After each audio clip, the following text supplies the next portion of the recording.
Quanto às senzalas, construímos outras muito melhores, com acomodações mais amplas e confortáveis. Procuramos profissionais especializados e, com a ajuda de alguns escravos, realizamos o nosso trabalho. Havíamos desenvolvido um clima de paz e harmonia na fazenda, a qual prosperou muito, porque todos trabalhavam com prazer, sem opressão de nossa parte. Isabel convocou todos os escravos. Sinceramente, este nome já não lhes cabia bem. Acredito que o mais apropriado era chamá-los de colonos, e informou-os de que iria derrubar o Pelourinho, porque, enquanto ela vivesse, jamais alguém seria punido daquela forma. Entretanto, também informou que qualquer um que transgredisse as normas estabelecidas, praticasse algum erro grave, seria dispensado da fazenda. E, em caso de crime, seria entregue à justiça. Ela, porém, confiava em todos e aguardava retribuição a seus propósitos. Tudo transcorreu maravilhosamente bem. Embora tivéssemos que dispensar 2 escravos, não dispensamos as respectivas famílias, acreditando que todo ser humano é capaz de superar as fraquezas, vencer-se a si mesmo e aproveitar as oportunidades que Deus oferece na vida. Seria inocência, mas Isabel e eu, que houvéramos tido um começo negro, felizmente reencontramos o caminho e transformamos algumas vidas que Deus nos confiara, melhorando-lhes as condições. Começamos de maneira errada a nossa vida a 2, mas, por felicidade, parte do que havíamos prometido ainda nos foi possível cumprir. E a nossa fazenda cresceu, prosperou, permitindo àquelas almas, a maioria delas ainda primitivas, compreender a misericórdia de Deus nas próprias vidas, desenvolvendo um pouco mais as potencialidades de inteligência e de amor. Já se haviam passado 2 anos de casamento. O que comumente acontece com os casais que se unem unicamente pela atração física, ou por interesses materiais, é o afrouxar dos laços de união, a paixão extingue-se, o amor extingue-se e o casal separa-se ou vive junto apenas representando para a sociedade que está tudo bem, mas, por detrás de 4 paredes, a vida é um inferno insuportável. Entretanto, o nosso relacionamento tornava-se cada vez mais sólido. Naturalmente que o nosso relacionamento físico houvesse diminuído, já não era como nos primeiros meses, mas bastava a presença da minha deusa para que eu me realizasse. Com certeza, a nossa união fortaleceu-se muito, nosso amor tornou-se cada vez mais infinito.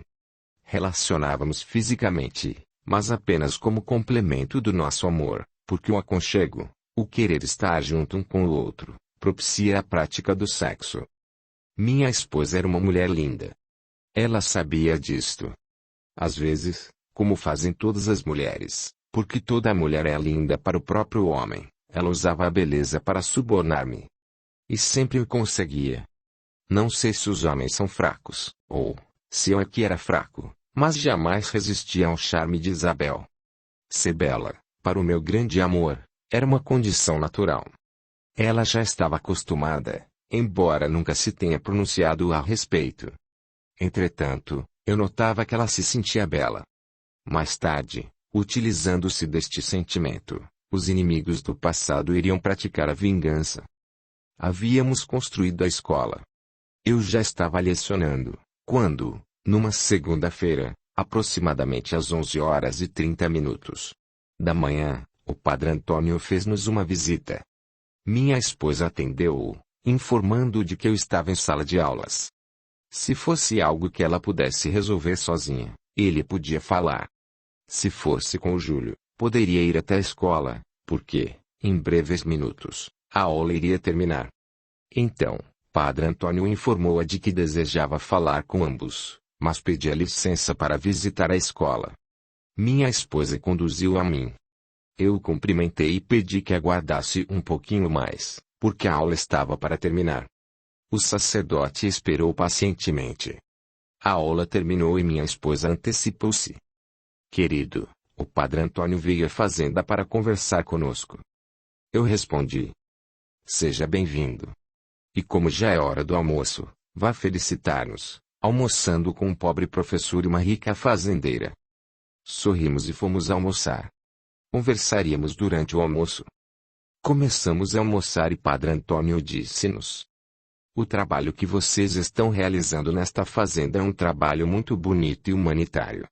Eu gostaria de participar mais de perto. Mas, infelizmente, a Igreja não vê tudo isto com bons olhos. Por ora, ela é a favor da ignorância dos escravos, da submissão deles aos ricos e poderosos. Oficia as bênçãos em favor destes. Se eu tomar partido, unindo-me ao trabalho que vocês estão realizando, serei expulso da igreja e colocado num calabouço. Se eu tiver muita felicidade, serei queimado na fogueira. Eu digo se tiver muita felicidade, porque a morte na fogueira é rápida, embora dolorosa. Ela é a condenação preferida pela igreja, porque o martírio serve de exemplo para outros que queiram imitar os passos do condenado, enquanto a morte num calabouço é lenta. O Filho de Deus que cai nesta infelicidade definha, apodrece aos poucos, morre devagarinho, sentindo-se morrer a cada dia, aguardando ansiosamente que a morte bendita o liberte do martírio terrível em que se demora. Nunca cometam a asneira de afrontar a igreja, ainda que pensando diferentemente dela. É melhor ficar calado, para que se possa conservar a própria vida. Embora estejam corretos nos seus pensamentos e ações, como vocês estão neste momento, não vale a pena indisporem-se contra a igreja, porque, com certeza, não modificarão nada e morrerão. Audiolivro realizado pelo canal Surya Chand Audiobook. Padre Antônio mais falava do que comia. Já havíamos acabado e ele ainda estava na metade.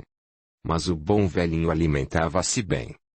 Isabel foi quem interrompeu o sacerdote, dizendo: Padre Antônio, o senhor veio fazer-nos uma visita e nós nos sentimos satisfeitos com a sua presença. E percebo que a visita tem um objetivo. Fique à vontade para revelar-nos o que o senhor deseja. Júlio e eu estamos prontos para ouvi-lo e faremos tudo o que estiver ao nosso alcance no sentido de atendê-lo. Não é, meu amor? Lógico, querida. É um assunto desagradável para mim. Preferiria não ter que tocar neste assunto, porque eu quero muito bem a vocês. Admiro-os, mesmo. O trabalho que vocês desenvolvem nesta fazenda cativa-me o coração. Mas, infelizmente, eu estou subordinado à direção da igreja. E os arcebispos estão cobrando-me mais ação. Em outras palavras, eles exigem mais dinheiro. Alegaram, na última reunião que tive com eles, que eu estou acomodado, que não estou pressionando os fazendeiros no sentido de doarem mais. Disseram que, se eu não melhorar a arrecadação, vão substituir-me, transformando-me num inválido. Então, como somos amigos e percebo que a fazenda está prosperando muito, graças a Deus e ao trabalho inteligente e repleto de amor de vocês, venho pedir-lhes, se for possível, uma cooperação mensal, ou anual, como preferirem. Padre Antônio continuou: vocês já devem ter percebido que sou amigo de vocês e que os protejo, porque, quando os casei, eu não pedi nenhum documento legal que comprovasse a morte de Joaquim, nem mesmo perguntei sobre o paradeiro dele. Entendi que, se vocês estavam me buscando para se casarem, é porque tinham certeza de que Joaquim havia morrido. Não perguntei como, se alguém o matara ou se fora um acidente. Apenas me senti feliz por ver Isabel liberta daquele homem, que, para mim, era um crápula. E mais. Vocês sabem que isto calou a sociedade, porque a palavra de um sacerdote ainda é a última palavra. Isto fora da igreja. E sorriu. Isabel olhou-me com um olhar que quis dizer-me: Júlio, o nosso amigo está em apuros. Mas, em palavras, disse-me: Júlio, vamos colaborar com o Padre Antônio, porque não temos dúvidas da amizade que ele nos dedica. Curta, comente, compartilhe, e se inscreva, se já não o fez. A gratidão é o caminho da evolução. Eu respondi: concordo em cooperar com o nosso amigo sacerdote, mas por ele, não pela igreja. Vamos fazer uma doação mensal e procuraremos fazer uma bela doação. Padre Antônio merece. Os olhos do sacerdote encheram-se de lágrimas. Ele nos agradeceu e nós ficamos felizes, porque podíamos ajudar aquele homem, que usou da própria autoridade para evitar que sofrêssemos muitos transtornos, transtornos que poderiam impedir a nossa felicidade. Nosso bom amigo terminou de almoçar e já saiu do casarão com uma quantia razoável em dinheiro. Explicamos a ele que não gostávamos de ir à missa. Por isto, ele poderia vir à fazenda uma vez por mês. Almoçaria ou jantaria conosco e receberia o dinheiro da doação. O sacerdote saiu radiante. Embora fôssemos felizes, faltava-nos alguma coisa para completar a nossa felicidade. De vez em quando tocávamos neste assunto e fazíamos com muita psicologia, para não nos magoarmos um ao outro. Júlio, você sabe que, independentemente de qualquer coisa, você é o amor de minha eternidade. Mas, com toda sinceridade, eu desejo dar-lhe um herdeiro, porque eu sei que você também o deseja. E, de preferência, um herdeiro homem, bonito e inteligente como o pai.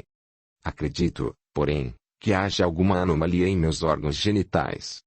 Perdoe-me a lembrança desagradável, mas fiquei 10 anos com outro homem e não tive filhos. Já estou há quase 2 anos com você e não temos evitado de forma alguma. Entretanto, nem sinal. Mas não julgue que eu esteja triste por isto. Apenas entendo que lhe dar um filho faria você mais feliz. Isabel, tê-la comigo é a felicidade maior da minha vida. Jamais fui tão feliz como sou agora. E tanto quanto você deseja me dar um filhinho, eu desejo recebê-lo de suas entranhas. E não tem importância se for menino ou menina, porque uma menininha linda, inteligente e dinâmica como você será um presente de Deus. Não importa que seja menino ou menina, mas que venha com saúde. E ficaremos gratos ao Criador. Não se sinta responsável pela ausência de um herdeiro nosso, porque eu me demorei casado com Maria Antonieta aproximadamente o tempo que você ficou com Joaquim e tampouco tive filhos. Não se preocupe, porque, com filhos ou sem filhos, eu amo você com toda a minha alma. Um herdeiro apenas complementaria nossa vida. Mas, se não for possível, nem por isto nos amaremos menos, meu eterno amor. Amor, temos em nossa fazenda a escrava Zulmira. Ela é a preta velha que realiza o parto das escravas e que indica ervas para curar as enfermidades deles. Nas mãos desta pretinha velha nunca morreu uma criança no momento do parto. Os que buscam essa mulher para a cura de uma enfermidade sempre a têm encontrado. O que você me diz, meu amor? Acha certo que eu vá procurá-la, que conte para ela sobre a minha dificuldade? Quem sabe? Eu interrompi Isabel. Meu amor, não vejo nada contra. Muitos remédios elaborados pelos laboratórios não são outra coisa que não a essência das plantas e dos minérios. Quanto à realização do parto pelas mãos desta preta velha, uma vez que ela os realiza com tanto êxito, é porque tem um dom que Deus concedeu a ela, porque os partos que ela realizou são inúmeros. E, como você me afirma, todos com êxito. Meu amor, eu acredito que os pretos velhos trazem em si uma ciência natural, que não adquiriram numa faculdade de pedra, mas, na faculdade da natureza, e conhecem raízes e plantas que curam.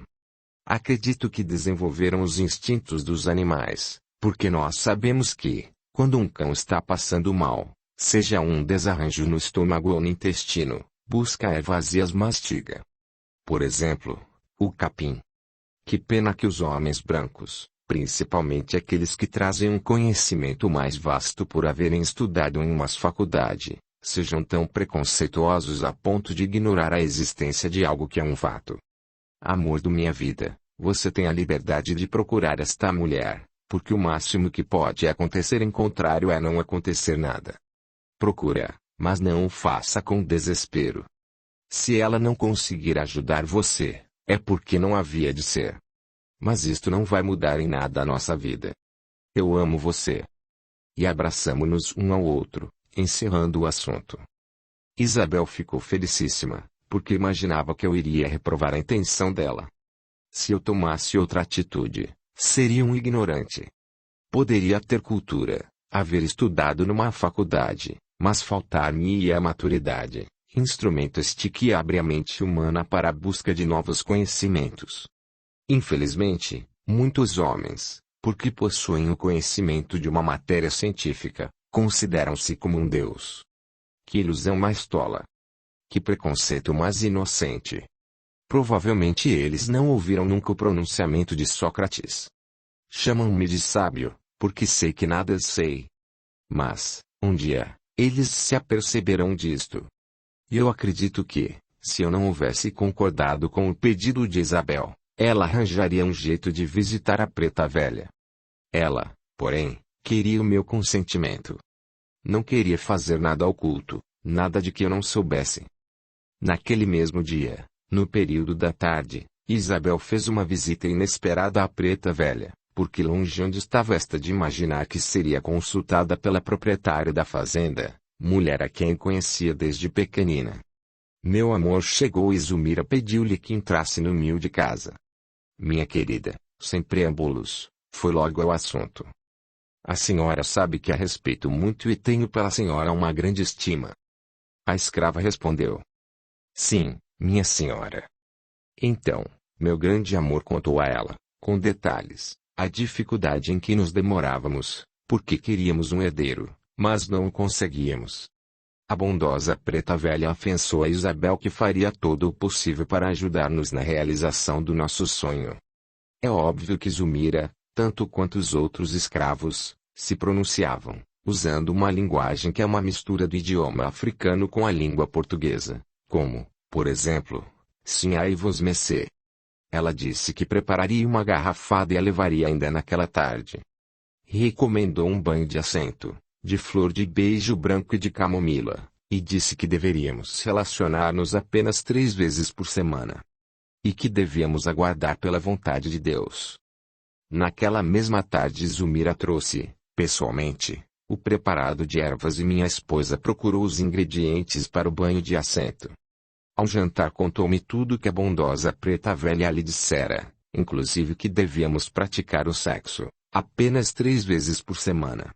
Desta parte eu não gostei muito, mas, na intenção de possuir um herdeiro, porque sabia que ele nos faria felizes, concordei em fazer o jejum sexual. Enfim, fizemos tudo para atender ao que nos fora pedido pela mãe Zulmira, como a chamavam os escravos, e, de resto, aguardamos o tempo, porque sabíamos que as coisas não acontecem de um momento para outro. Atendendo às exigências propostas pela mãe Zulmira, aguardamos esperançosos que uma novidade qualquer acontecesse. No primeiro mês, o ciclo menstrual de Isabel manifestou-se inalterável. Todavia, minha esposa estava fazendo o tratamento havia apenas 1 mês. No segundo mês, a menstruação veio normal e começamos a ficar desesperançados. No terceiro mês, porém, meu amor ficou entusiasmada, porque o ciclo menstrual se interrompera. E começamos a acreditar na possibilidade da gravidez. Nos dias em que deveria ter ocorrido a menstruação, já era quase certo de que a minha esposa estava grávida. Vivíamos aquela alegria, mas, ainda preocupados com o que pudesse ser um engano, qualquer anomalia nos órgãos reprodutores de Isabel, ou qualquer distúrbio no campo hormonal dela. Demorávamos-nos nesta incerteza, quando Isabel me disse: Meu amor, eu acho que estamos com medo de saber a verdade, principalmente se ela for contrária ao nosso desejo. Acredito que mãe Zulmira nos pode tirar desta incerteza. Vou visitá-la agora, mesmo. E seja o que Deus quiser. Dito isto, vesti uma blusa. Lá fora uma brisa fria se manifestava, convidando-nos a vestirmos um agasalho ou a ficarmos recolhidos dentro de casa. Meu amor rumou para a casa da preta velha. Lá chegando, a mulher bondosa recebeu-a com muito carinho e, sorrindo, disse-lhe: Entre, minha filha. E, sem tocá-la sequer, sem fazer qualquer outro tipo de análise, afirmou: Graças a Deus, minha filha. Você está grávida. Mas, como a senhora sabe disto, se nem sequer me tocou? Mãe Zulmira respondeu: A sua gravidez está estampada na beleza do seu rosto, tanto quanto de todo o seu ser. Com a graça de Deus, nós conseguimos, minha filha. Agora, temos que cuidar para que o pequenino se desenvolva com saúde. Se a senhora me permitir, irei preparar outra garrafada. A senhora tome e o neném fica forte. É claro que sim, minha bondosa preta velha. E, chorando de emoção, Isabel abraçou mãe Zulmira, que a ajudava a viver a felicidade de ser mãe, dizendo: Mãe Zulmira, a senhora será minha parteira. Se a senhora me permitir, eu receberei esta oportunidade como uma bênção de Deus em minha pobre vida. Quando minha esposa entrou em casa não precisou dizer-me nada, porque a alegria que trazia estampada no rosto dizia tudo. Eu logo o entendi. Fui ao encontro dela e abracei-a. Isabel, chorando de emoção, disse-me: Júlio, conseguimos. Você vai ser pai e eu vou ser mãe, graças a Deus. Quando Zulmira me viu entrar, sem qualquer exame, afirmou que eu estava grávida. Reconheceu minha gravidez no rosto. Se eu houvesse tido a coragem de visitá-la antes teríamos esta certeza, meu amor. Júlio, será que estarei pedindo muito, se eu desejar fazer outra festa no domingo, convidando a nossa família africana para compartilhar de nossa alegria? Você é, mesmo, uma festeira. Gosta de fazer uma festa para comemorar cada um dos nossos momentos felizes. Eu entendo, querida, que este momento merece uma festa, sim. Concordo com você. Como não concordar? Acredito, mesmo, que muitos dos escravos aguardam por este acontecimento e vão ficar muito alegres. Tivemos a certeza da gravidez na quinta-feira. Os 2 dias subsequentes passaram rápido e o domingo chegou. Os escravos não sabiam do que se tratava, mas tinham a certeza de que a notícia seria boa, porque eles, obviamente, também notavam a alegria que minha esposa trazia estampada no rosto. E nenhuma notícia ruim merece uma festa. Daquela vez, diferentemente das vezes anteriores, não fomos passear antes do almoço. Ficamos no casarão, observando o movimento alegre dos escravos. Os homens montavam as mesas e as mulheres preparavam os alimentos. Isabel e eu trocávamos carinhos. Eu percebi a beleza de minha esposa manifestar-se com um toque divino de magia, que a tornava mais bela. Meu carinho perdera aquela intensidade sensual, não porque Isabel deixasse de ser sensual aos meus olhos, mas porque o amor que eu sentia por ela era mais forte do que tudo. Se ela não mais pudesse corresponder aos meus ímpetos sexuais, eu a amaria mesmo assim. É pesaroso que muitos homens não percebam a beleza divina que envolve uma mulher quando ela está vivenciando uma gravidez. Alguns, presos ainda à animalidade, durante a gravidez das respectivas esposas, procuram por outras mulheres que satisfaçam os apetites sexuais deles, os quais são inteiramente animalescos, um prazer momentâneo, que se extingue quando é satisfeito. Aguardávamos a presença de Padre Antônio. Nós o estimávamos muito e o havíamos convidado para comemorar aquele momento de felicidade conosco. Não demorou muito e o sacerdote chegou todo sorridente, pois manifestava sempre uma alegria natural e espontânea. Tudo já estava arrumado. Antes de começarmos a almoçar, meu amor propôs-se apresentar a feliz notícia, começando por dizer: Amigos.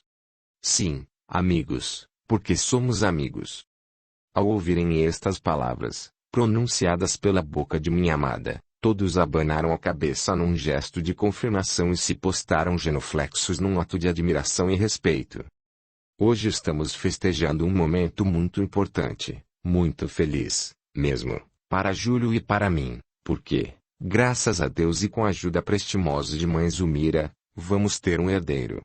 Pedimos a Deus que o conserve desprovido dos preconceitos que acometem a sociedade. Ensinaremos a ele a respeitar e a amar o próximo. Júlio e eu consideramos todos vocês como integrantes da nossa família. Por isto, ensinaremos ao nosso herdeiro a amar vocês. Pedimos a Deus que ele continue a nossa humilde, mas maravilhosa, obra aqui na fazenda. E daqui a 7 meses, aproximadamente, mãe Zulmira estará fazendo o parto do meu filho, trazendo-o para apreciar a luz do mundo. Olhamos para a bondosa preta velha, que estava chorando de felicidade e gratidão. Então, todos os escravos ajoelharam-se novamente e disseram a uma só voz: Louvado seja nosso Senhor Jesus Cristo, sim é. Minha esposa, Padre Antônio e eu respondemos: Louvado seja. Sentamo-nos e começamos a almoçar. O almoço terminou às 5 da tarde. Estávamos todos felizes. Conversamos ainda durante um bom tempo. O sacerdote amigo distraía-nos com histórias interessantes. Ao cair da tarde, quando o manto da noite começava a estender-se sobre a terra, o padre Antônio disse que necessitava ir embora, pois havia algumas obrigações a serem realizadas. Concordamos com ele e lhe agradecemos a presença. Quando nos preparávamos para entrar, mãe Zulmira pediu-nos licença para aproximar-se de nós. Minha esposa disse a ela: "Aproxime-se, mãe Zulmira. A senhora não precisa guardar esta distância toda." E a bondosa preta velha, num ato de espontaneidade, aproximou-se e beijou a mão de minha esposa, que retribuiu. "Mãe Zulmira, a senhora não sabe a alegria que nos propiciou, tanto ao Júlio quanto a mim." Eu olhei para aquela velhinha e, agradecido, beijei-lhe a mão. A escrava ficou muito feliz, a ponto de notarmos a felicidade estampada naquele rosto. Com os olhos rasos d'água, afastou-se feliz. Num instante, as mulheres retiraram as panelas, nas quais ainda havia comida, e os homens, rapidinho, formando um mutirão, desmontaram as mesas. Tudo voltava à normalidade. Aqueles momentos de felicidade que vivenciávamos tornavam-nos ainda mais enlaçados uns aos outros. Os dias seguintes transcorreram com naturalidade. Minha esposa tornava-se uma grávida lindíssima. Aquela beleza proporcionada pelas curvas do corpo aos poucos ia dando lugar a uma beleza divina, da qual apenas não se apercebem os brutos, maníacos pelo prazer. Não apenas os homens, muitas mulheres, porém, que não desejam ser mães, para não perder a feminilidade, trocam a felicidade de serem instrumentos de Deus na terra pelas noitadas de prazeres. Outras mergulham num abismo de sofrimentos no decorrer de muitos séculos, ao provocar o aborto, martirizando o rebento sagrado que desejava renascer, para redimir-se do próprio passado transgressor e construir uma vida nova. Numa regressão quase que absoluta dos valores humanos, há movimentos abortistas, estimulados por alguns partidos políticos, que colocam o aborto em pauta de discussão para a aprovação de lei que libera a prática dele, o que, graças a Deus, ainda não foi aprovado. Persistem alguns movimentos feministas, porém, que alteiam a bandeira da liberação do aborto. O mais triste é a existência de religiosos que acreditam que Moisés, Jesus e outros vultos da espiritualidade maior se equivocaram ao advertirem: "Não matarás." Muitos apoiam políticos abortistas, fazendo apologia do aborto, como se esta ação criminosa não significasse nada. O pior é que muitos espíritas encontram-se incluídos entre os religiosos indiferentes, que afirmam: "Eu elegi tal político, mas não tenho responsabilidade alguma sobre a aprovação da lei que libera o aborto." Se nós sabemos da paixão em que se demoram esses políticos em aprovar uma lei criminosa, é evidente que estamos fazendo apologia do crime. Até mesmo os ateístas, quando têm um pouquinho de humanismo, desaprovam a prática desse crime violento, covarde, mesmo. Com o avanço da ciência, os geneticistas e os ginecologistas promoveram uma evolução nos próprios estudos, a ponto de conseguirem praticar algumas cirurgias em bebês enquanto estes ainda se encontram no útero materno. E essas cirurgias não são realizadas sem que, antes, os pequeninos sejam necessariamente anestesiados. Sabendo que fetos sentem dores idênticas às que sentimos, os próprios cientistas consideram o aborto como uma atitude desumana. Os fetos já têm o sistema nervoso e os músculos em processo de desenvolvimento. Nervos e carne já estão, em grande parte, revestidos pela pele, o que indica que os fetos têm a sensação de dor. Por isto, assim como os cientistas sentiriam uma dor imensa ao ser triturados por uma grande engrenagem, é óbvio que o feto sofre terrivelmente, quando triturado por equipamentos utilizados na realização de um aborto. Todavia, devemos aguardar esperançosos pelo despertar das mentes humanas, principalmente dos religiosos. E, particularmente, dos espíritas. O que há de espíritas apoiando o aborto por tabela não está escrito. Não obstante, retomemos mais uma vez o curso da história do meu relacionamento com a minha lama gêmea. Isabel, no 6º mês de gestação, estava linda. A barriga crescerá bastante. De acordo com as orientações de mãe Zumira, ela não parou de movimentar-se. Embora existam mulheres que tenham a necessidade de resguardo durante quase toda a gravidez, felizmente a de Isabel respondia às leis naturais. O organismo da minha amada estava em condições perfeitas. Se não houvesse a necessidade de cortar o cordão umbilical, o neném nasceria exatamente aos 9 meses sem necessitar do auxílio de qualquer pessoa. Os dias transcorriam em plena normalidade. Graças a Deus, minha esposa estava tendo uma gravidez feliz. Ao chegarmos ao 9º mês, quando aconteceram as primeiras contrações e a dilatação em minha amada, mãe Zumira foi chamada.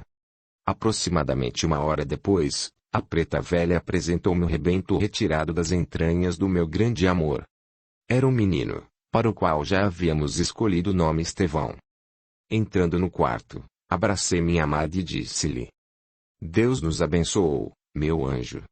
Recebemos um presente do céu. Os dias foram passando. Então, éramos 3 a amar-nos, porque Isabel e eu dávamos muita atenção e carinho ao nosso herdeiro. Era um menininho, mas muito parecido com a mãe, inclusive no comportamento psicológico. Éramos felizes. Afora esse acontecimento sublime em nossas vidas, de resto tudo corria bem, sem grandes mudanças. Aliás, a única mudança mais acentuada que aconteceu foi o desmoronamento da montanha, soterrando a parte mais baixa, que nós chamávamos de abismo. Com o desmoronamento, perdemos a preciosidade com qual a natureza nos havia presenteado, aquela abertura na rocha, oculta por um lençol d'água e complementada por mãos humanas que ignoramos e que jamais saberemos a quem pertenceram. Há fenômenos referentes à humanidade que a ciência tenta explicar, mas, infelizmente, não consegue, como, por exemplo, a construção das pirâmides egípcias e outros tantos, que nos levam a perguntar se foram propiciados pelos deuses astronautas. Isabel e eu ficamos tristes, porque aquele recanto, com aquela catarata, guardava segredos maravilhosos do nosso idílio amoroso. Entretanto, a natureza sempre sabe e maravilhosa e renova a vida, apresentando-nos sempre novos quadros, que nos encantam a alma e nos embelezam a visão. Aquela nascente que se demorara como uma catarata a derramar-se do topo da montanha, propiciando-nos momentos calorosos, transformou-se num riacho, cujas águas se espalharam, inundando uma região mais baixa da fazenda. Antes de ser canalizado, o riacho atravessava a fazenda. Outras nascentes, outras águas juntavam-se a ele, tornando-o, a cada passo do percurso, mais caudaloso. Dirigindo-se para a região sul do estado de Mato Grosso, ia banhar outras terras. Procuramos por vários espécimes de peixes de água doce e os soltamos no riacho. Em pouco tempo ele nos oferecia um espetáculo maravilhoso.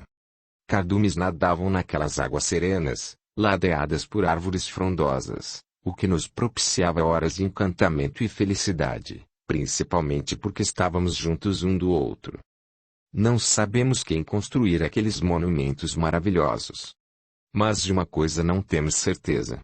Eles foram construídos por mãos humanas, porque a lógica nos diz que as pirâmides e outros monumentos que a nós legados pelos povos antigos, a maioria, pelos egípcios, não são obras da natureza. Percebemos neles a aplicação de uma tecnologia extraordinária. Provavelmente tenham sido erigidos pelos exilados de Capela. Pelo menos esta é a explicação mais coerente. Deus presenteou-nos com uma nau completa, ofereceu-nos e oferece-nos todos os meios para evoluirmos mediante a providência divina, colocou a Terra em órbita do Sol, que nos fecunda a vida, facultou-nos com o livre-arbítrio, outorgando-nos o direito de construir a felicidade, que está reservada para nós como uma fatalidade eterna na vida. Mas, infelizmente, nós nos demoramos arredios às determinações do Criador, preferindo mergulhar nossas almas em trevas, acalentando os mais torpes vícios e as mais obscuras paixões. Entre nós, quem esteja mais amadurecido e utiliza a inteligência para oprimir, para subjugar os que se demoram maturando os dons concedidos por Deus, para escravizar. E não nos referimos aqui tão somente à escravatura negra, porque existiram escravos de todas as raças, principalmente os povos denominados bárbaros. Será que nós somos verdadeiramente livres? Quando formos, desataremos os irmãos que nos rodeiam, de quem exigimos preferências e atenções. Haveremos maturado o amor. E apenas quem ama é verdadeiramente inteligente, porque compreende os desígnios de Deus na vida e sabe que qualquer transgressão à lei divina resulta em sofrimentos e trevas. A vida continuava serena e tranquila em nossa fazenda. Isabel e eu nos amávamos muito e nos compreendíamos um ao outro. Os escravos trabalhavam felizes, porque eram bem tratados. Prosperávamos cada dia mais. Entretanto, não ouvíamos o ruído de uma tempestade que se aproximava, porque, muitas vezes, basta pensar diferente, ser diferente, e isto é motivo para que algumas pessoas nos odeiem e nos queiram mal. O nosso comportamento referente ao tratamento que dávamos aos escravos diferia muito do tratamento oferecido aos negros de Angola pelos fazendeiros da região e da maioria das fazendas brasileiras. Este motivo levou um dos fazendeiros da vizinhança a manifestar-se contra a nossa atitude, considerando-a um crime e uma heresia, afirmando que a legislação, tanto quanto a Santa Igreja, proibia que se ensinassem os escravos a ler e escrever, porque eles não eram seres humanos.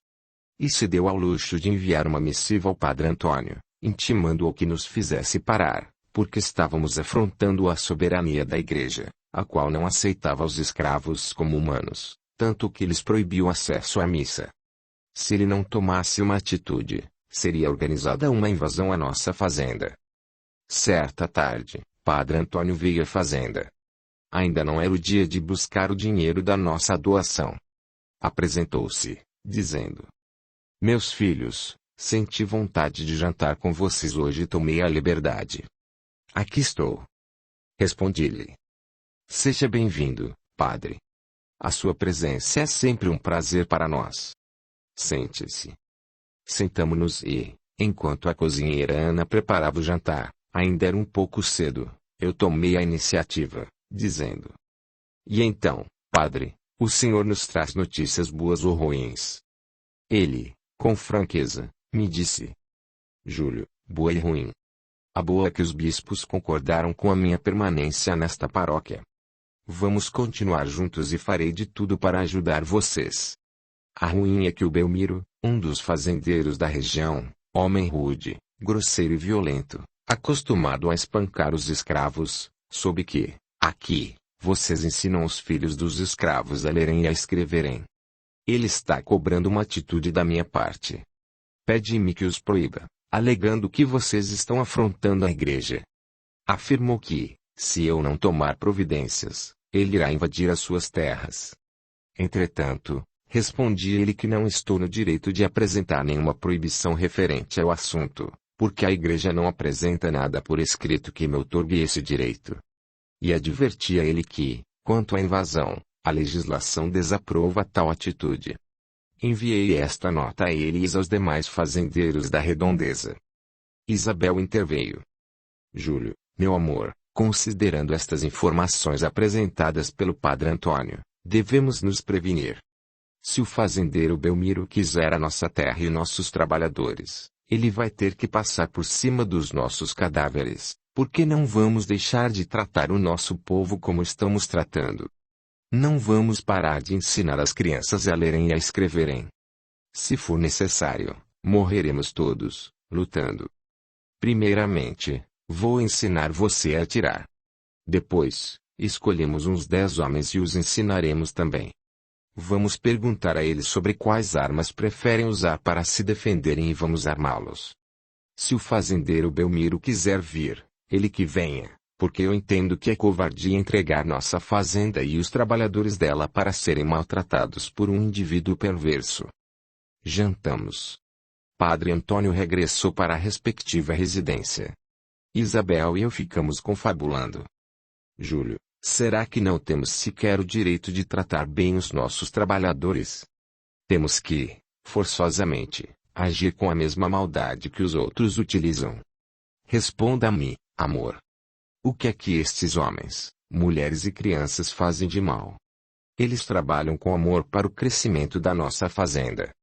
Eu não vejo por que separar os esposos, como se fossem animais, e espancá-los no pelourinho. Embora escravizados, quando os tratamos bem, eles correspondem ao nosso bom tratamento. Querido, amanhã reuniremos todos e informaremos a eles sobre os acontecimentos. Como eu já disse, vou treinar uns 10 homens. Então, serão 20, porque você vai atirar mais que os 10 juntos. Isabel sorriu e continuou. Amanhã você fará o anúncio. Concorda comigo, meu grande amor? Sempre. No dia seguinte levantamos cedo e, como havíamos combinado, convocamos todos os escravos, exceto as crianças. Daquela vez elas não poderiam participar. Isabel dirigiu-se a todos, sem preâmbulos. Estamos sofrendo algumas ameaças e vamos tomar as providências necessárias. O Júlio vai explicar para vocês sobre os nossos planos. Pode falar, meu amor. Agora a palavra é sua. Obrigado, querida. E comecei falando àqueles homens e àquelas mulheres, que já manifestavam a preocupação estampada nas faces. Amigos, a maneira humanitária com que temos tratado vocês, a correspondência de vocês em trabalho dedicado e na afeição com que nos tratam e a escola que construímos para ensinar os seus filhos a lerem e a escreverem tem provocado ódio e rancor em alguns fazendeiros da região. Entre eles, o que nos faz uma ameaça direta, prometendo invadir a nossa fazenda, destruir tudo, matar vocês ou aprisioná-los, é o fazendeiro Belmiro. Quando pronunciei esse nome, os escravos sentiram um mal-estar. Por isto, Isabel e eu já conversamos e decidimos reagir. Não vamos nos entregar com facilidade. Conforme me disse Isabel, e eu concordo com ela, para tomar as nossas terras e aprisionar vocês, vão ter que passar por cima dos nossos cadáveres. Não é, meu anjo? Isabel, querendo inflamar o ânimo daquela gente, gritou sim e ergueu os braços. Foi como uma injeção de ânimo, porque todos gritaram com Isabel. Sim. Ou venceremos e seremos felizes, ou morreremos lutando.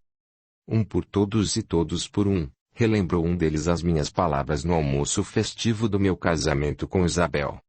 E todos repetiram várias vezes estas mesmas palavras. Agora eu vou passar a palavra à minha esposa, porque ela será minha professora e de alguns homens, que ela selecionará para aprenderem a manejar uma arma. Esta heroína vai nos ensinar a atirar. Eu, por exemplo, só sei usar o lápis. Todos riram. Eu percebia que, para eles, era apenas mais uma aventura, porque aquele povo era sofrido e não demonstrava uma preocupação maior. Isabel reassumiu a palavra. Iremos nos preparar para a possibilidade de Belmiro tentar invadir a nossa fazenda. Quem vier em paz será sempre bem recebido. Entretanto, quem nos invadir, tentando nos prejudicar, vai levar bala. Como disse o Júlio, eu vou ensiná-lo a atirar. E farei uma seleção rápida entre os homens, aproveitando de imediato quem apresentar mais habilidade para aprender. Mas, prometo que ensinarei a todos. Entretanto, lembro a todos que não devemos utilizar uma arma para tirar a vida de quem quer que seja, exceto num momento como este, em que querem nos matar e perpetuar a escravidão. E embora ainda estejam aqui como escravos, vocês são livres, porque não os obrigamos a ficarem e porque propiciamos a vocês condições de vida razoável. Mas peço para não fazerem comentário algum sobre este treinamento, porque estou contrariando a lei cívica. Se as autoridades souberem disto, com a pressão que fazem os fazendeiros, me prendem, porque estou ensinando vocês a se defenderem com armas de fogo. Confesso que, embora Isabel e eu demonstrássemos entusiasmo, como se nada de especial estivesse para acontecer, em meu íntimo se manifestava uma preocupação intensa. E acredito que minha amada sentia idêntica preocupação. Não era nossa intenção matar ninguém. Nem provavelmente morrer. Além do que, muitos que nada tinham a ver com aquilo estariam perdendo a vida. O que desejávamos, mesmo, era continuar a nossa vida, trabalhando, amando, construindo algo a favor daquela gente humilde e sofrida, a quem houvéramos aprendido a amar e respeitar. Mas, infelizmente, as circunstâncias não nos deixavam alternativa, porque qualquer demonstração de fraqueza de nossa parte instigaria ainda mais aquele homem, que já havia desenvolvido a fama de ser mau e perverso, a subjugar-nos. Então, tínhamos que confiar em Deus. Independentemente do que acontecesse, necessitávamos defender-nos. Isabel, estou muito preocupado com os acontecimentos. Eu sei que estaremos prontos para nos defender. Mas, quantos perderão a sua vida? E mais, se algo acontecer a você e ao nosso pequenino Estevão, eu vou procurar vingá-los e, em seguida, vou me permitir matar, porque a minha vida sem você sem o nosso filhinho perde a razão de ser, não tem sentido. Não tenha dúvida. É o seu amor, são os seus carinhos que dão vida à minha vida. Por favor, não se arrisque, não se exponha, deixe que eu vá na frente. Isabel olhou-me fundo nos olhos, enlaçou-me nos braços e deu-me um longo e demorado beijo. Em seguida me disse: Júlio, compreendo que o momento é difícil. Também me demoro preocupada, porque não sou insensível à dor que sucederá a este acontecimento. Mas entendo meu infinito amor, que, infelizmente, não temos alternativa. Neste momento só nos resta rezar. E matar. Ou morrer. Mas, tenhamos coragem. Não podemos nos demorar incertos em nossas atitudes. Eu entendo que temos que encarar o momento. E, sorrindo, também disse: Quanto a mim, não se preocupe. Se atirar com as duas mãos, sou eu, meu querido, quem estará a defendê-lo. Naquela mesma tarde, logo após o almoço, os escravos compareceram para o exame seletivo. Minha esposa pediu a eles para estirarem o braço direito, permanecendo naquela postura por 5 minutos. Durante aquele período o braço não deveria tremer. Segundo a minha amada, para ser um bom atirador é preciso ter o pulso firme. Foram separados, a princípio, 25 homens. Então, ela repetiu o teste, só que o tempo de sustentação do braço foi de 10 minutos. Do segundo exame seletivo foram aprovados os 10 futuros atiradores. Fizemos o primeiro treinamento, ao final do qual alguns já haviam alcançado um ótimo êxito na pontaria. Depois de uma meia hora de treino, foram dispensados, porque deviam voltar ao trabalho. A seguir, a sós, meu amor, com muito carinho, esteve a treinar-me. Disse-me ela que houvera me saído muito bem, mas não me era possível acreditar, porque ela me ama muito. Entretanto, como acertei várias vezes o alvo, acho que não fui de todo ruim. Terminamos o treinamento. Júlio, temos que ir até a cidade e comprar as armas e as munições. Ainda bem que há 4 lojas que vendem armas e munições, porque, se tivéssemos que comprar tudo numa única loja, o vendedor poderia desconfiar. Vamos comprar um pouco em cada uma delas e, assim, dispersaremos a curiosidade, a imaginação e mesmo os comentários dos lojistas. Atrelamos um cavalo à charrete e saímos para as compras. Compramos 11 espingardas e 10 quilos de bala. Depois de comermos um lanche gostoso, voltamos para casa. Estávamos preocupados, mas felizes, porque tudo em nossa vida era motivo para manifestarmos o nosso amor. Nos 4 dias subsequentes continuamos a treinar tiro-alvo, havendo melhorado muito. Alguns de nós já estavam muito bons no exercício de atirar.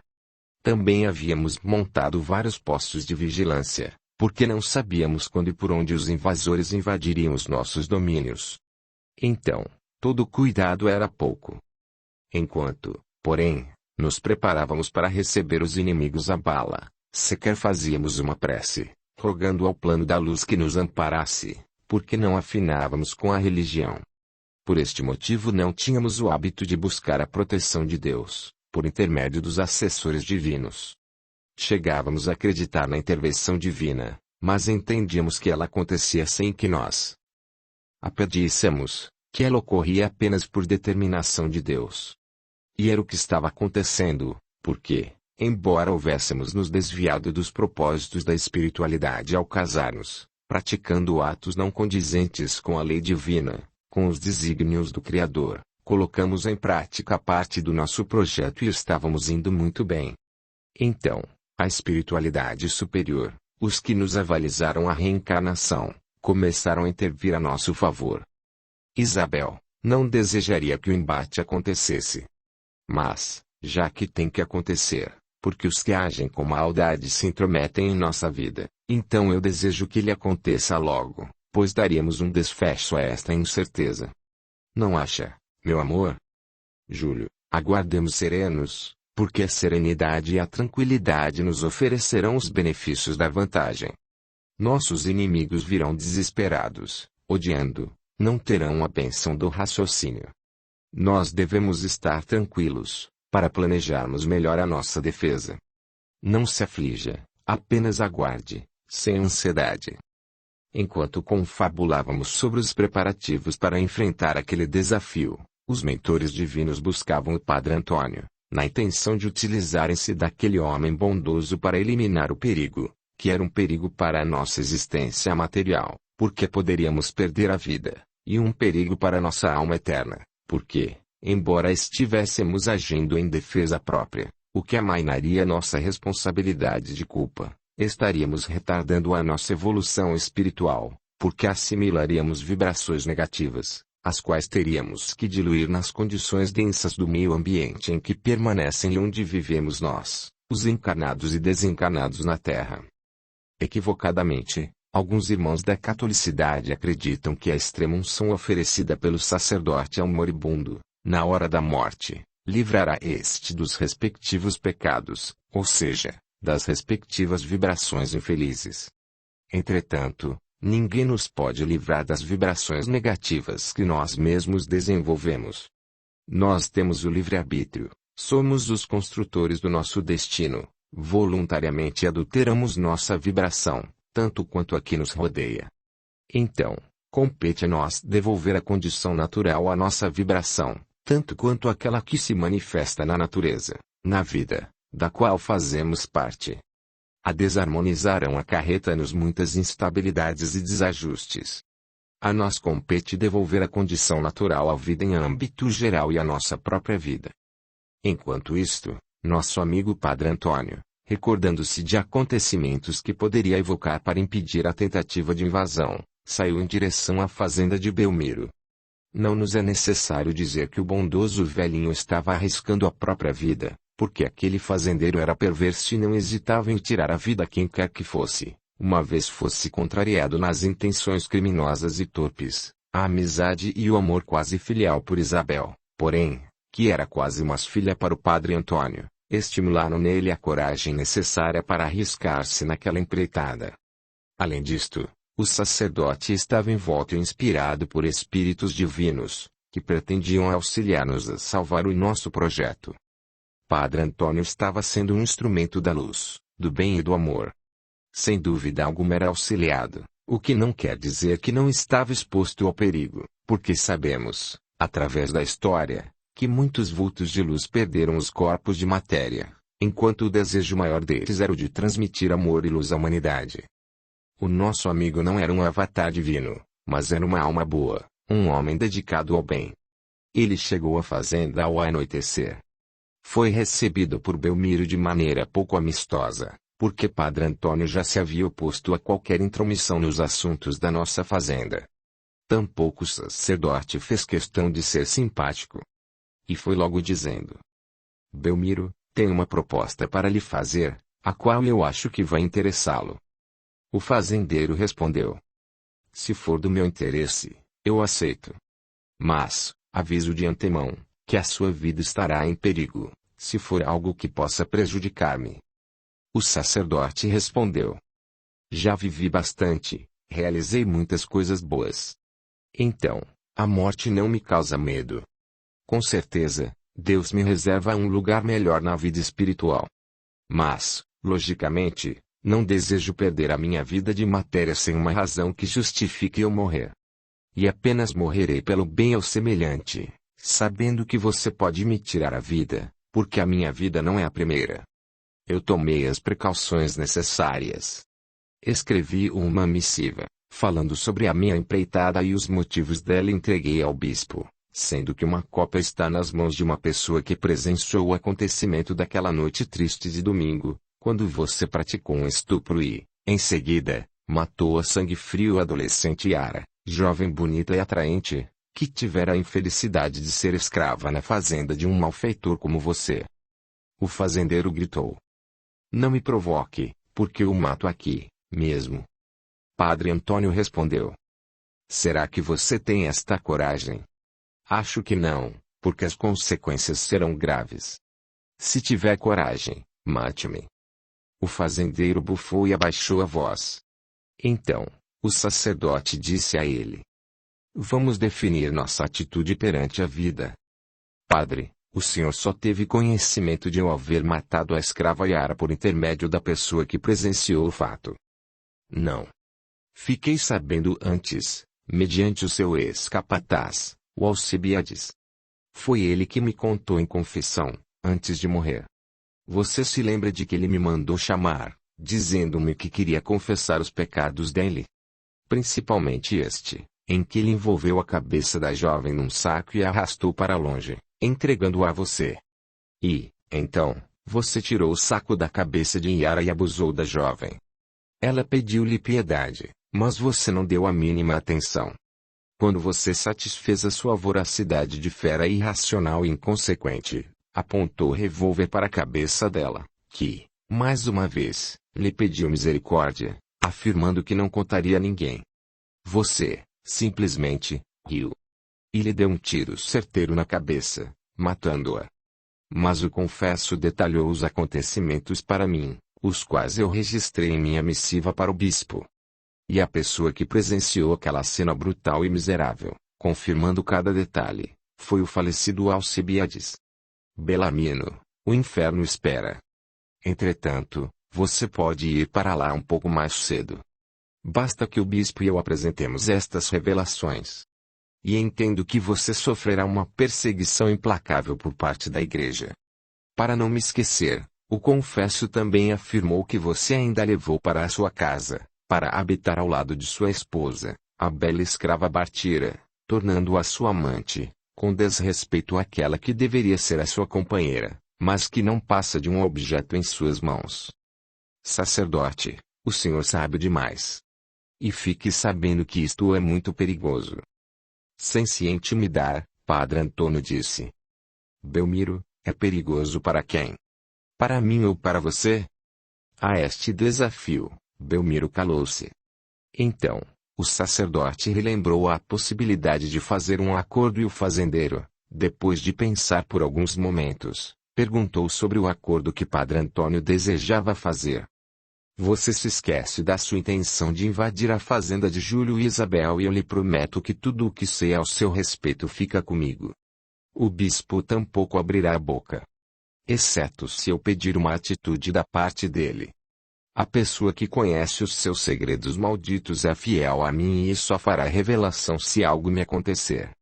Isto eu faço por não querer o derramamento de sangue da parte de pessoas inocentes.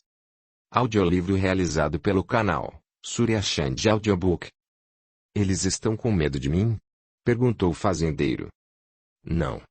Pelo contrário, eles estão esperando por você. Direi, até com certa ansiedade. Se você fosse, seria bem provável que eu morria ali, indo mais rápido prestar contas ao demônio. Naquela altura dos acontecimentos Belmiro tremia de ódio. E, para despedir-se, o padre ainda fez um lembrete. Se você, de tocaia, traiçoeiramente ferir alguém da fazenda, eu desencadeio o processo de denúncia contra você. Muito cuidado. O fazendeiro levou várias vezes as mãos à cintura, na intenção de sacar e atirar, mas conteve-se. Padre Antônio despediu-se e foi para casa feliz, porque havia obtido uma vitória contra o mal. E os amigos da espiritualidade também estavam felizes com o desfecho dos acontecimentos. Na manhã seguinte, bem cedo, porque havíamos acabado de levantar-nos, o nosso amigo sacerdote chegou todo sorridente. Vim tomar um café. Será que ainda dá tempo? Isabel respondeu bem-humorada. A qualquer momento o senhor toma café, almoça ou janta em nossa casa. O sacerdote sorriu e disse-nos. Hoje venho trazer uma boa nova para vocês. Irão ficar meio chateados, porque sei que treinaram muito tiro-alvo. Fiquei sabendo que o Júlio está matando um mosquito a 50 metros de distância, e em movimento. Assim brincou o sacerdote e nós rimos. Ele se sentou à mesa, aguardando pelo café. Sentamo-nos também.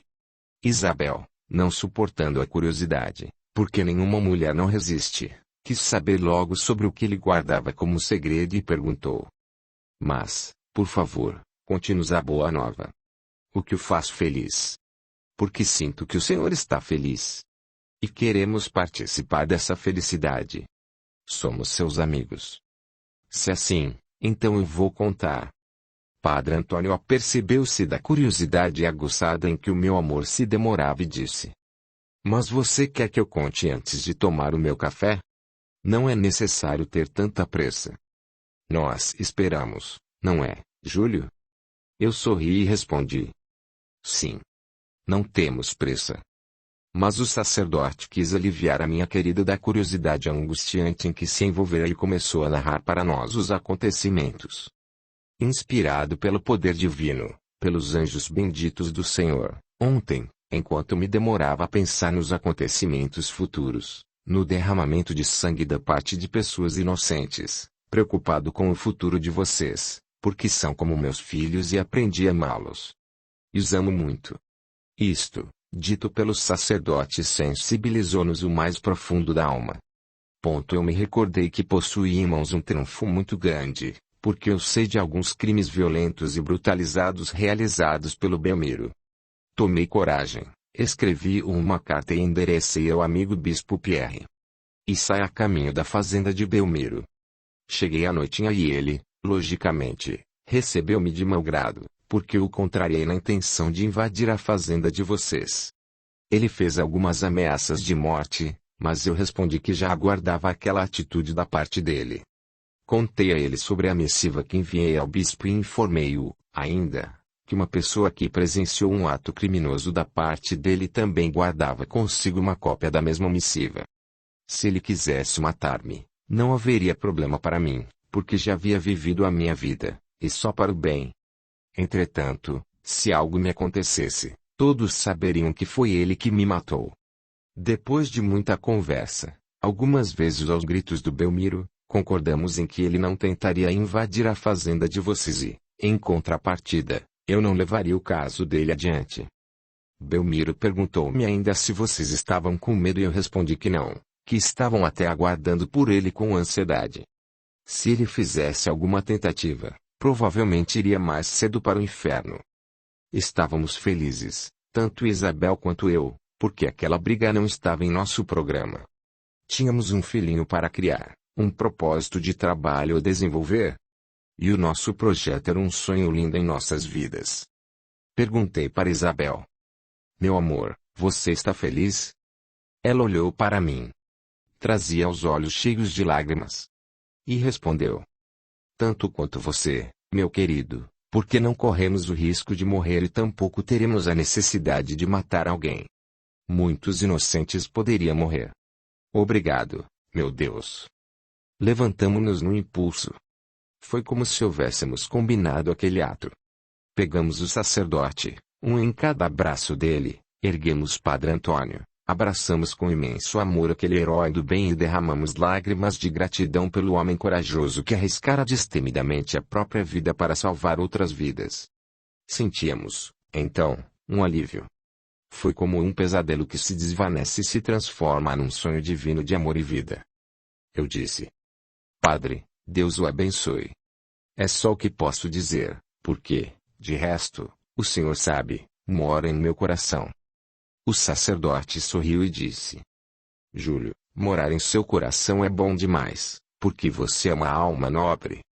Convidamos Padre Antônio para que ficasse e almoçasse conosco. Ele aceitou, porque não recusava um convite para alimentar-se. O velhinho também era bom de garfo. Avisamos os escravos que, logo após o almoço, teríamos uma informação boa a passar para eles. O padre bondoso acompanhou-me até a escola. Daquela vez apresentei as crianças e brinquei, dizendo que ele era o meu mais recente aluno. Os garotos sorriram. Percebemos que as crianças não precisam de muito para fazer uma arruaça. Eu estava tão feliz que não os repreendi. Enfim, aquietei-os e iniciamos a aula. Tivemos aula de matemática, de geografia e de português. As crianças haviam adquirido um bom aprendizado. O sacerdote deu-me os parabéns e exclamou, feliz e satisfeito: valeu a pena. Meu Deus, obrigado. Terminadas as aulas, o sacerdote, entusiasmado, ainda fez alguns comentários a respeito e eu agradeci a ele, porque também estava satisfeito. Confesso que, em meu interior, eu estava radiante. Mais uma vez convidei Padre Antônio para almoçar. Quando chegamos em casa, a mesa já estava posta. Minha esposa já se desincumbira das tarefas e fizemos nossas refeições felizes. Conversamos e brincamos muito. O ambiente era de paz e felicidade. Quando o sacerdote nos informou que teria de ir embora, porque havia algumas tarefas a realizar na paróquia, minha amada disse a ele: Padre, fique só mais um pouquinho, porque vamos dar a feliz notícia que o Senhor nos trouxe e gostaríamos de contar com a sua presença. Padre Antônio aqueceu. Saímos e Isabel dirigiu-se aos nossos amigos da fazenda. Temos uma notícia feliz para vocês. Os escravos aquietaram-se. Mesmo assim, percebíamos certa ansiedade nos semblantes deles, como quem diz, fale logo, queremos saber do que se trata. Mas o mais interessante é que aqueles homens e mulheres e crianças permaneceram em silêncio, prestando absoluta atenção ao pronunciamento do meu amor, que era de se admirar. Ela os envolvia com uma magia divina, que os levava a um êxtase de felicidade, porque sabiam que Isabel, quando lhes falava, era para dizer alguma coisa boa e bonita. Isabel, porém, surpreendeu a todos nós, dizendo: Mas, quem vai lhes dar a notícia é o Júlio. Eu, que sentia um momento de felicidade por aperceber-me do encanto que o meu eterno amor transmitia àqueles homens, mulheres e crianças, respondi: Não, meu amor. Este momento é seu. Você plantou esta árvore de amizade, de amor e de respeito junto a esta gente. Nada mais justo do que ser você a portadora da boa nova, que o nosso amigo padre nos trouxe. Padre Antônio olhou-me com um ar de aprovação e de satisfação, reforçando ainda mais a minha intenção de deixá-la falar, ao que acrescentei: Este momento foi conquistado por você, meu grande amor. Tudo bem, querido. Para atender ao seu pedido, eu falarei. Coisa interessante. O sol brilhava como em todos os dias, as árvores tinham o mesmo verdor de sempre, mas o meu estado interior havia se modificado. Eram, aproximadamente, 12h30. O sol apresentava-se resplandecente, parecia ter mais fulgor, os raios luminosos refletindo-se sobre a cúpula das árvores, cintilavam, formando um cenário sublime de beleza e esplendor. As árvores pareciam-me mais verdes. O céu, mais azul. E o amor, mais amor. E perguntava a mim mesmo por qual motivo eu nunca me apercebera de que pertencia àquele quadro de belezas sublimes, porque tudo aquilo, sem dúvida, era a manifestação de Deus no universo. Eu me demorava extremamente sensibilizado. Então, os nossos amigos da espiritualidade aproveitaram-se daquela minha sensibilidade emocional para reavivar em meu âmago os compromissos que havia assumido na espiritualidade. Longe, porém, estava eu de aferir a presença dos amigos da luz. Ao voltar daquele devaneio maravilhoso, em que me pareceu percorrer, penetrar fundir-me, mesmo, em simbiose divina, toda a beleza que me rodeava, olhei para o sacerdote, parecendo que ele estava acompanhando o meu raciocínio, minha paixão pela beleza da vida. Fixei olhar no amigo e ele simplesmente sorriu para mim. Entretanto, Isabel já houvera iniciado o pronunciamento dela. Naquele momento da fala, ela dizia: Há uns 20 dias, convocamos vocês para informá-los de que o fazendeiro Belmiro havia prometido invadir a nossa fazenda. Preparando-nos contra isto, ensinei alguns de vocês a atirarem com armas de fogo. Também nos preparamos fisicamente para a possível invasão. Entretanto, nem Júlio nem eu elevamos uma vez sequer o pensamento a Deus, implorando-lhe a misericórdia divina. Infelizmente, confiamos mais em nós do que no poder divino. Mas, entendo hoje com maior clareza que a misericórdia do Criador é infinita, porque, enquanto nos demorávamos confiando nas nossas próprias forças, o nosso querido amigo Padre Antônio, confiando em Deus, amparado pelos anjos da luz, foi até a casa do fazendeiro Belmiro e demoveu do intento criminoso em que se demorava. Felizmente, não teremos mais que matar nem tampouco morrer, porque, numa briga sangrenta como a que estava para acontecer, matamos e morremos, muitos inocentes perdem a vida. O perigo acabou. Confiemos no poder divino e maravilhoso, que nos evitou o pior. E continuemos a vida, prosperando, progredindo, como estamos a fazer, porque o futuro ainda nos reserva muita prosperidade e muita felicidade.